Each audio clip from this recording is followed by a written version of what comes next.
Bharatiya Janata party की राष्ट्रीय सचिव और राजस्थान की सह प्रभारी आदरणीय विजयाताई जी यहाँ जोधपुर पधारे हैं। केंद्रीय जल शक्ति मंत्री आदरणीय गजेंद्र सिंह जी शेखावत और आदरणीय प्रियंका जी बालन आपसे प्रेस वार्ता रूबरू होंगे। मैं आदरणीय गजेंद्र सिंह जी से निवेदन करूँगा कि आप प्रेस वार्ता। धन्यवाद माननीय अध्यक्ष जी। लाओ चलो। धन्यवाद माननीय अध्यक्ष जी। आदरणीय विजयाताई,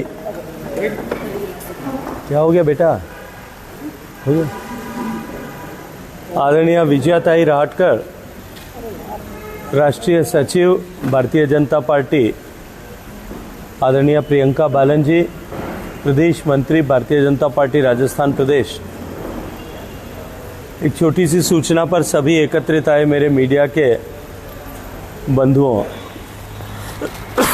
जैसा हम सबको विदित है, भारत के यशस्वी प्रधानमंत्री माननीय नरेंद्र मोदी जी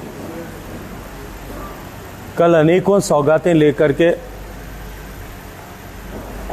हम सब के बीच में यहाँ उपस्थित आने वाले हैं।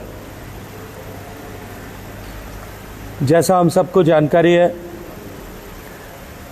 माननीय प्रधानमंत्री जी के कल दो अलग अलग कार्यक्रम यहाँ होने वाले हैं। पहला कार्यक्रम जिसमें वो अनेक योजनाओं का लोकार्पण और शिलान्यास करेंगे, और उसके बाद दूसरे कार्यक्रम में माननीय प्रधानमंत्री जी यहाँ एक बड़ी रैली को संबोधित करने वाले हैं। जैसा हम सब जानते हैं कि माननीय प्रधानमंत्री जी की इस कार्यक्रम को लेकर के भारी उत्साह जो है वो यहाँ पूरे इन 20-22 विधानसभा जहाँ से लोग आने वाले हैं, लगभग पूरे पश्चिमी राजस्थान में इस कार्यक्रम को लेकर के है। एक तरफ जहाँ प्रधानमंत्री जी इस कार्यक्रम के माध्यम से जोधपुर के एम्स के ट्रॉमा सेंटर का, जो लगभग 500 करोड़ की लागत से बनने वाला है और इस पूरे पश्चिमी राजस्थान का सबसे बड़ा चिकित्सा का केंद्र होने के चलते हुए यहाँ बड़े ट्रॉमा सेंटर की आवश्यकता पिछले कई वर्षों से महसूस की जा रही थी। प्रधानमंत्री जी के आशीर्वाद से ये सौगात जोधपुर को मिली है, इसका भी शिलान्यास कल होने वाला है। इसके साथ साथ में रेल की गति बढ़े, रेल के परिचालन में क्षमता संवर्धन हो, एफिशिएंसी बढ़े, पैसेंजर सेफ्टी बढ़े और रेलों का सही समय पर कम समय में परिचालन किया जा सके, इस दृष्टिकोण से रेल मार्ग के दोहरीकरण का काम देश में तीव्र गति के साथ में चल रहा है। डेगाना से रायकाबाग के रेलखंड का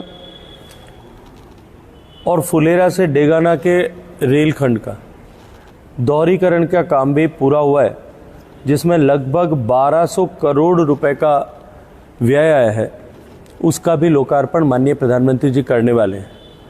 अब जोधपुर से लेकर के जयपुर तक रेल लाइन का दोहरीकरण हो जाने के बाद में जोधपुर से जयपुर के बीच में सामान्यतः लगने वाला रेल परिचालन का समय एक्सप्रेस ट्रेन के लिए लगभग 1 घंटा और कम हो जाएगा।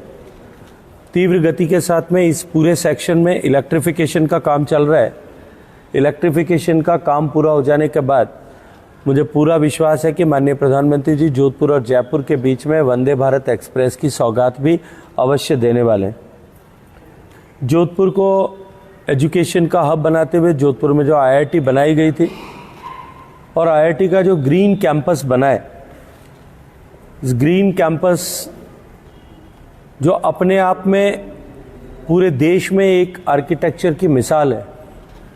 अब क्योंकि इसकी परियोजना में लगभग सभी काम पूर्ण हो चुका है, इस IIT कैंपस के लोकार्पण का भी, जिसकी लागत लगभग 1200 करोड़ रुपए आई है, लोकार्पण का कार्यक्रम भी इसी कार्यक्रम के साथ में होने वाला है।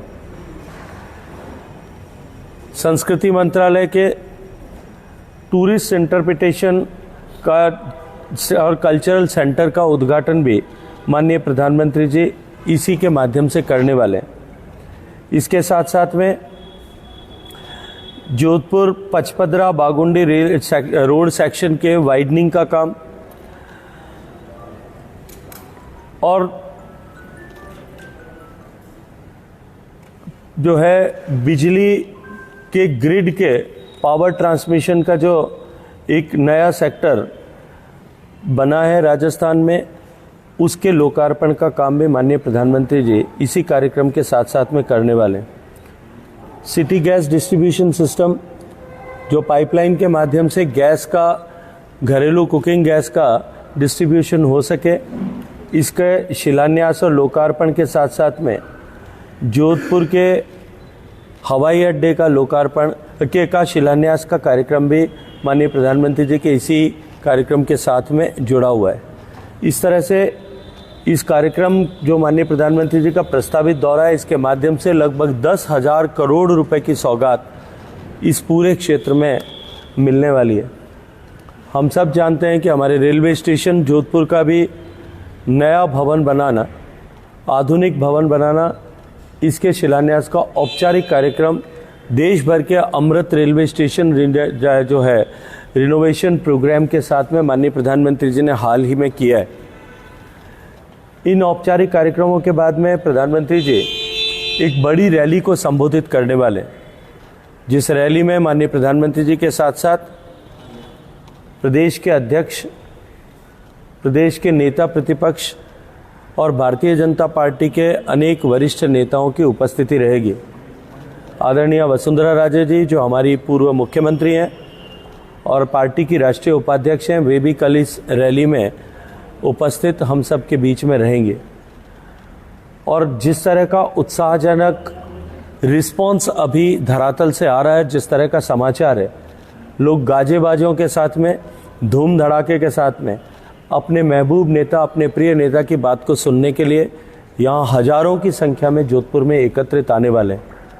माननीय प्रधानमंत्री जी ने जिस तरह से 2014 से लेकर के निरंतर महिला सशक्तिकरण के लिए काम किया, महिलाओं के जीवन में परिवर्तन और उत्कर्ष लाने के लिए उन्होंने जिस तरह से विभिन्न योजनाओं को सफलता के साथ में धरातल पर उतारा, उसी के साथ साथ में G20 के माध्यम से जो नई दिशा दुनिया को माननीय प्रधानमंत्री जी ने दी कि अब हम वुमेन एम्पावरमेंट से आगे बढ़ करके वीमेन लेड डेवलपमेंट की तरफ जाएंगे, और उसी दृष्टिकोण से महिलाओं को, मातृशक्ति को नए पार्लियामेंट में पहले बिल के रूप में स्पेशल सेशन में ला करके जो मातृशक्ति वंदन अधिनियम के रूप में जिसे पारित करा करके कानून बनाया है, महिलाओं के माध्यम से देश का विकास हो सके, आधी आबादी विकास में भागीदार बने, इससे उत्साहित होकर के हजारों की संख्या में महिलाएं भी इस कार्यक्रम में उपस्थित आने वाली हैं। वो माननीय प्रधानमंत्री जी का भव्य स्वागत, दिव्य स्वागत इस कार्यक्रम में करेंगे।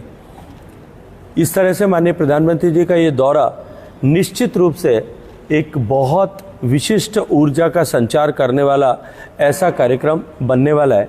आप सब मीडिया के बंधुओं ने इस कार्यक्रम के निमित्त सहयोग किया है। आप सबसे आगे भी इस कार्यक्रम के निमित्त सहयोग की अपेक्षा करते हुए आप सबका बहुत सारा धन्यवाद करता हूँ। रोड शो है सर? रोड शो भी है? रोड शो नहीं है, माननीय प्रधानमंत्री जी आएंगे, दोनों कार्यक्रम में होंगे, और वो जो कार्यक्रम, जो रैली है, उस रैली में माननीय प्रधानमंत्री जी सरकार ये उद्घाटन के कार्यक्रम के बाद में खुले वाहन से उस रैली में प्रवेश करेंगे, जहां हजारों की संख्या में उपस्थित महिलाएं उनका स्वागत और अभिनंदन करेंगे। पूरे मारवाड़ से लोग आ रहे हैं? पूरे मारवाड़ के जोधपुर जिले के 10 विधानसभा, पाली की 5 विधानसभा और जोधपुर से 100 किलोमीटर के दायरे में बालोतरा, बायतू और शिवाना विधानसभा, और इसके अतिरिक्त तो खीमसर विधानसभा, आहोर विधानसभा और जैतारण विधानसभा, जो 100 किलोमीटर का रेडियस है, इस 100 किलोमीटर के रेडियस के लगभग 20 विधानसभा से ऐसे हमने कार्य जो है लोगों को यहाँ निमंत्रित किया है। लेकिन जिस तरह के संदेश आ रहे हैं कि बिना निमंत्रण के ही लोग चारों दिशाओं से हजारों की संख्या में स्वतः स्फूर्त प्रेरणा से इस कार्यक्रम में आकर के जुटने वाले हैं, ऐसे समाचार पूरे पश्चिमी राजस्थान से, दूरस्थ क्षेत्रों से भी, गोड़ामालानी से लेकर के जहां एक तरफ गुजरात के बॉर्डर पर, वहीं दूसरी तरफ पाकिस्तान के बॉर्डर पर स्थित रामगढ़ और रामगढ़ से आगे के इस स्थान से भी सैकड़ों की संख्या में कार्यकर्ता यहाँ और जनता यहाँ उपस्थित आने वाली है। इस तरह के संदेश, स्पष्ट संकेत यहाँ मिले। देखिए, मुझे लगता है कि लक्ष्य के आंकड़ों से अब भारतीय जनता पार्टी और माननीय प्रधानमंत्री जी की रैलियां ऊपर उठ चुकी हैं। अब तो जितने मैदान हैं वो मैदान सब छोटे पड़ते हैं। हम तो हमेशा इसी चिंता में रहते हैं कि इससे बड़ी जगह हमको कहाँ मिल सकती है। जो भी जगह हम निश्चित करते हैं उससे जो है हमेशा ही वो जगह हमारी छोटी पड़ जाती है, और मुझे लगता है कि कल भी स्थिति ऐसी ही होने वाली है। प्रधानमंत्री जी कल एयरपोर्ट विस्तार कार्य का करेंगे। बार-बार विकास परिषद ने मांग की कि उनका नाम कर सिंह के नाम से कहते आज से विस्तार कर। चलिए, समय आने पर इन सब विषयों पर निश्चित रूप से फैसला होना ही चाहिए। एक बड़ा प्रोजेक्ट था सर, जोधपुर एलिवेटेड रोड था, वो इसमें शामिल नहीं था। देखिए, जोधपुर एलिवेटेड रोड का अभी टेंडर प्रक्रिया चल रही है। ये काम करने की पद्धति का फर्क है। पूर्ववर्ती सरकारों के समय में, कांग्रेस की सरकारों के समय में, बिना किसी आधार के, बिना किसी धरातल के, बिना किसी सैंक्शन के, बिना किसी कार्य योजना के इस तरह से आधारहीन घोषणाएं करना और उनके फाउंडेशन स्टोन रखना, ऐसे हजारों उदाहरण मैं आपको दे सकता हूं। लेकिन माननीय प्रधानमंत्री नरेंद्र मोदी जी ने जो नई कार्य पद्धति दी है कि जब तक किसी भी प्रोजेक्ट का वर्क ऑर्डर इश्यू नहीं हो जाता तब तक न वो उसका शिलान्यास नहीं करते, और प्रोजेक्ट हर तरह से कंप्लीट नहीं हो जाए तब तक हम उसका उद्घाटन नहीं करते। लेकिन विशिष्ट बात यह है कि जिस प्रोजेक्ट का हम शिलान्यास करते हैं उसका उद्घाटन भी हम ही करते हैं। तो ये निश्चिंत रहिए कि उस प्रोजेक्ट का शिलान्यास भी करेंगे, और आने वाली जब सरकार 2024 में बनेगी उस सरकार के रहते उसको पूरा करके उसका उद्घाटन भी माननीय नरेंद्र मोदी जी के नेतृत्व में बनने वाली सरकार में नरेंद्र मोदी जी के द्वारा ही होने वाला है।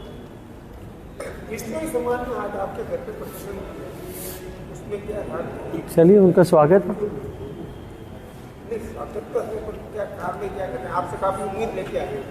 मुझे तो अभी तक मिले नहीं, न मुझे पता भी है।